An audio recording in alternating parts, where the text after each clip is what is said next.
अगर एक ऑब्जेक्ट जो है वो एक सर्कल में मूव करता है तो फिर वो जो ऑब्जेक्ट है वो सिर्फ एंगल को ही स्वीप आउट नहीं करता है, बल्कि वो जो है वो कुछ आर्क लेंथ को भी कवर करता है, जिससे कि हम जो है लीनियर क्वांटिटी और एंगुलर क्वांटिटी में एक रिलेशन बता सकते हैं। तो आज की इस वीडियो में जो है हम लीनियर वेलोसिटी और एंगुलर वेलोसिटी के बीच में रिलेशन पता करेंगे, और ये हमें क्या बताता है, ये शो क्या करता है, उस पर भी हम चर्चा करेंगे। जो इंट्यूशन है उसे भी हम अपना ग्रो करेंगे। तो यहां पर जो है, यहां पर अभी एक ऑब्जेक्ट है जो कि यहां पर मूव कर रहा है इस सर्कल में। हमने ये मान लिया कि जब हमने ऑब्जर्वेशन का शुरुआत किया तो उस समय जो है टाइम जो है वो 0 है, और यहां पर जो ऑब्जेक्ट है वो हमें यहां पर दिखा। अब t समय बाद हमने ये देखा कि ये जो ऑब्जेक्ट है, ये ऑब्जेक्ट t समय बाद यहां पर पहुंच गया इस जगह पर। तो यहां पर जो टाइम है, यहां से यहां तक आने में जो टाइम लगा है, ये लगा है t। तो यहां पर जो टाइम होगा, ये टाइम बराबर होगा t के। तो अभी देखिए, जब ये ऑब्जेक्ट यहां से यहां तक गया है तो कुछ ना कुछ ये एंगल को स्वीप आउट किया है, तो वो कितना है उसे भी देख लेते हैं। तो उसके लिए अगर हम ये मान लेते हैं कि यहां पर ये है सेंटर, सो ये जो है इस सर्कल का ये है सेंटर, और हम क्या करेंगे, हम यहां पर जो है कुछ ऐसे जोड़ देंगे, और साथ ही साथ हम यहां पर कुछ ऐसे जोड़ देंगे। तो यहां पर ये जो एंगल को स्वीप आउट कर रहा है वो हमने मान लिया कि वो है थीटा। सो यहां पर ये जो एंगल को स्वीप आउट किया t समय में, यहां से यहां तक गया, तो एंगल को जो स्वीप आउट किया है वो है थीटा। यहां पर ये एंगल को तो स्वीप आउट किया ही है, साथ ही साथ यहां पर ये जो आर्क लेंथ है उसे भी कवर कर रहा है। ये जो आर्क लेंथ है यहां पर ये वाला होगा, ये देखें, तो ये जो आर्क लेंथ है इसे ये कवर कर रहा है। तो हमने यहां पर ये मान लिया कि ये जो आर्क लेंथ है, ये जो आर्क लेंथ है, ये आर्क लेंथ है यहां पर s, ये है आर्क लेंथ s। और हमने ये भी कंसीडर कर लिया कि यहां पर ये जो सर्कल है इसका जो रेडियस है ये है स्मॉल लेटर r। तो फिर हम यहां से ये कह सकते हैं कि ये जो आर्क लेंथ होगा s, ये जो s होगा आर्क लेंथ, ये बराबर होगा यहां पर ये जो सर्कल है उसका जो रेडियस है r इंटू यहां पर ये जितना एंगल को स्वीप आउट कर रहा है ये आर्क, वो है थीटा। सो ये हो गया आर्क लेंथ। इसे मान लेते हैं कि ये है इक्वेशन नंबर 1। अब यहां पर जो है ये जो ऑब्जेक्ट है वो इस सर्कल के सरकमफेरेंस पर मूव कर रहा है, जिसके कारण जो है इसके पास एक लीनियर वेलोसिटी भी होगा, और जो लीनियर वेलोसिटी होगा उसका जो डायरेक्शन होगा वो जो है हर एक पॉइंट ऑफ टाइम में जो है इस सरकमफेरेंस पर जो है टेंजेंट होगा। अगर यहां पर देखें तो डायरेक्शन ये होगा, और अगर इस पॉइंट ऑफ टाइम में देखें जब ऑब्जेक्ट यहां पर होगा तो डायरेक्शन ये होगा। इसी तरह से अगर ऑब्जेक्ट यहां पर होगा तो डायरेक्शन ये होगा। इस पर हर जगह पर जो है टेंजेंट रहेगा। सो वेलोसिटी जो है इस सर्कमफेरेंस पर टेंजेंट रहता है।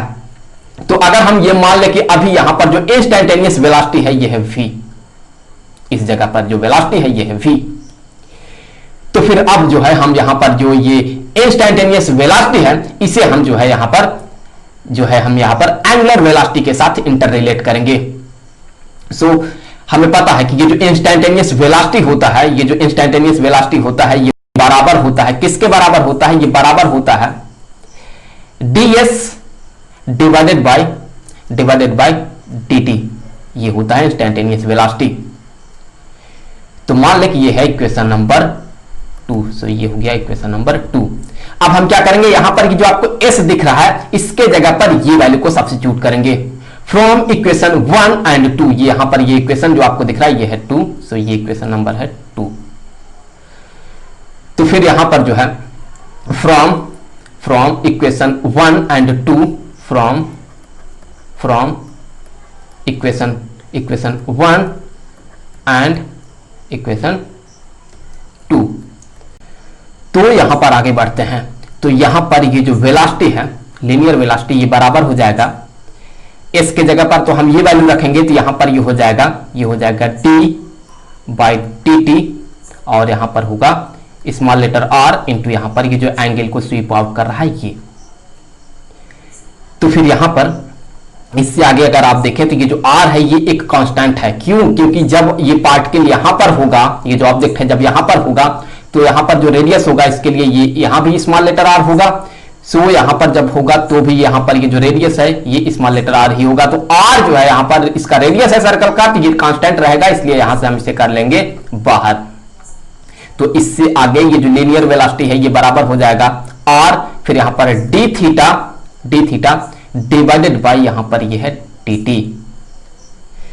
तो यहां पर ये जो आपको दिख रहा है, ये जो आपको दिख रहा है D theta by D T, ये क्या है? ये है एंगुलर वेलोसिटी। हमने जो है पिछले वीडियो में चर्चा किया है इन सब चीजों पर। तो ये है D theta by D T, ये है एंगुलर वेलोसिटी।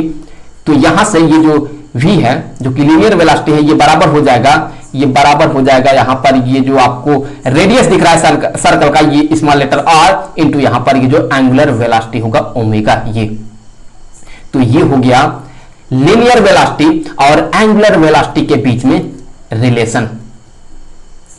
अगर हम वेक्टर फॉर्म में बात करें तो यहां पर जो वेक्टर फॉर्म में होगा वो ये होगा कि यहां पर ये जो लीनियर वेलोसिटी है एज वेक्टर, ये बराबर होगा यहां पर एंगुलर वेलोसिटी एज वेक्टर, और फिर यहां पर ये जो इसका रेडियस है, जो कि इसका रेडियस है स्मॉल लेटर आर, वो भी वेक्टर के फॉर्म में।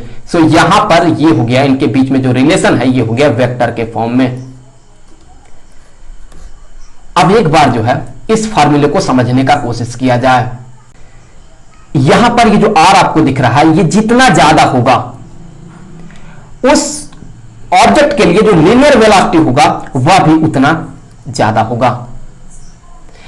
इसके लिए अगर हम ये मान ले कि यहां पर एक ये जो है ये एक रॉड है, चलिए मान लेते हैं कि यहां पर ये एक रॉड है, कुछ ऐसे यहां पर ये एक ये रॉड है, और यहां पर जो है इस रॉड में यहां पर मान लेते हैं कि यहां पर एक कील धंसा हुआ है। इस कील के अबाउट जो है ये रॉड जो है ये कुछ ऐसे सर्कुलर पाथ में यहां पर ये रोटेट कर रहा है। तो अगर हम ये मान लें कि यहां पर दो पार्टिकल है, यहां पर मान लेते हैं कि यहां पर ये एक पार्टिकल है और यहां पर ये दूसरा वाला पार्टिकल है, इसे मान लेते हैं कि ये जो पार्टिकल है ये है ए और यहां पर ये जो पार्टिकल है ये है बी। तो यहां पर ये इस सर्कल में कुछ इस तरह से घूम रहा है। तो यहां पर ये जो पार्टिकल है ये भी तो इससे घूमेगा, ये और ये दोनों पार्टिकल यहां पर इस तरह से घूमेंगे, क्योंकि ये रॉड जो है ये सर्कुलर पाथ में घूम रहा है। तो अगर यहां पर जो है ये जो पार्टिकल ए है, अगर यहां पर ये कुछ ऐसे घूमता है, कुछ ऐसे सर्कल में घूम रहा है ये पार्टिकल ए, और यहां पर ये जो बी आपको दिख रहा है ये भी जो है कुछ ऐसे इस सर्कल में घूम रहा है, इसके लिए जो पाथ होगा वो कुछ ऐसा होगा, ये होगा सर्कुलर पाथ इस पार्टिकल बी के लिए। तो अगर आप देखें यहां पर ये जो पार्टिकल ए है इसके लिए ये रेडियस होगा ये इतना बड़ा, और यहां पर जो है ये जो बी है इसके लिए देखें तो रेडियस जो है ये होगा कुछ इतना बड़ा। अगर ये मान लेते हैं कि यहां पर ये जो है ये है R1 ए के लिए, और बी के लिए अगर हम ये मान लेते हैं कि ये है R2, तो यहां पर ये जो R2 है ये R1 से बड़ा होगा। अब अगर यहां पर देखें ये जो है ये एक सेकंड में अगर हम ये मान लेते हैं कि ये पूरा का पूरा जो रॉड है, ये पूरा का पूरा जो रॉड है ये एक सेकंड में घूम करके फिर से वापस यहीं पर आ जाता है, एक सेकंड में। तो फिर जब एक सेकंड में ये पूरा का पूरा रॉड ऐसे घूम करके इसी जगह पर वापस आएगा तो कितना एंगल घूमेगा? ये घूमेगा 360 डिग्री, 360 अंश घूमेगा। तो फिर बी वाला पार्टिकल कितना डिग्री घूमेगा और ए वाला पार्टिकल कितना डिग्री घूमेगा? दोनों ही पार्टिकल जो है 360 डिग्री रोटेट करेगा। तो इसका मतलब है कि एक सेकंड में दोनों ही पार्टिकल जो है 360 डिग्री रोटेट कर रहा है, तो एंगुलर वेलोसिटी सेम रहेगा दोनों ही के लिए। पार्टिकल ए का भी एंगुलर वेलोसिटी और पार्टिकल बी का जो एंगुलर वेलोसिटी है दोनों सेम रहेगा। लेकिन पार्टिकल ए एक सेकंड में देखें तो ये सिर्फ इतना ही डिस्टेंस को तय कर रहा है, जबकि उतने ही समय में पार्टिकल बी और ज्यादा काफी बड़ा डिस्टेंस को ये कवर कर रहा है। तो फिर यहां पर जो बी होगा इसके लिए जो लीनियर वेलोसिटी होगा वो ज्यादा होगा पार्टिकल ए के वेलोसिटी से। सो जिसके लिए आर ये रेडियस जितना ज्यादा होगा उसका जो लीनियर वेलोसिटी है वो उतना ज्यादा होगा। आई होप ये वीडियो आपके लिए काफी हेल्पफुल रहा होगा।